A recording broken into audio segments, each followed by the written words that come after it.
let's face it, I clipped for years. Like when I was a young kid, little things, bicycles and shit. I knew shit was clipped, and I just turned the other way. How easy was it for you to spot a mark back then? To be like, oh, I could get that place. Like, oh fuck yeah, I could get them. Was it like a couple of pass-bys? Could you do it on one sitting? Like you just see a store for a little bit and go, Jesus, they don't do anything in that back room. Like I could get. I went crazy. I saw a movie called Thief. Yeah. In 1981, and that's it.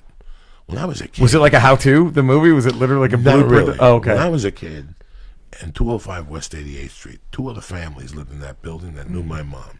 Oh, okay. That had known my mom well. Right. One was this black lady who was like a seamstress and shit in Manhattan, and they drank at night. I forget what her name was.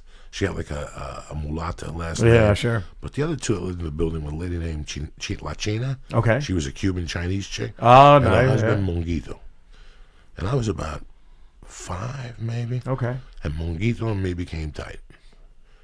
And I didn't know what Monguito... You know, when you're 5, you don't care what people do. No, right. But it got to the point where my mom would go, what do you want to do tonight? And I go, I'm going to order chicken delight and go upstairs and hang out with Monguito and La China.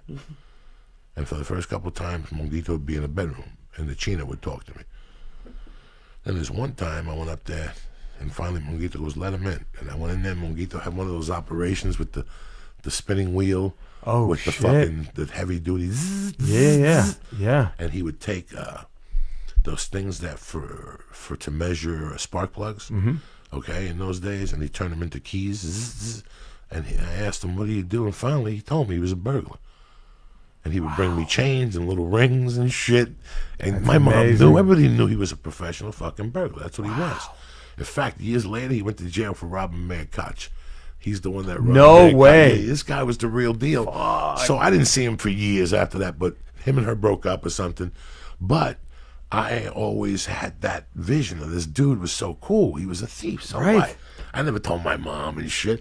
But right away, I started clipping nickels at the bar and rolls of quarters, and my mom would ask me, every time you come around, something disappears. I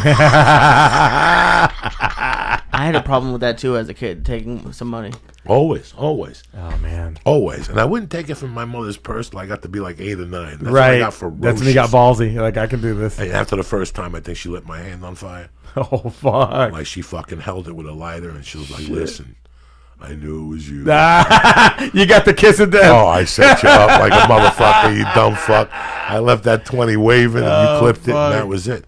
She knew I was clipping 20s from the dry cleaner. And again, she would look at me and go, so wait a second. Mysteriously, we lost the 20, and mysteriously, you found the G.I. Joe behind a fucking garbage can in the Bronx. That's brand new. Only you can find the brand new G.I. Joe. If it's 2 in the afternoon and you ain't high, go fuck yourself. Get out of my face. I want you around me like I want cancer in my ball sack. You know what I'm saying? You're gonna come around here looking at me with your fucking wide eyes, thinking that, you know, I'm gonna reform. Go fuck yourself. My morning starts at 5:30 a.m. Either you're there or you're square. You know what I'm saying?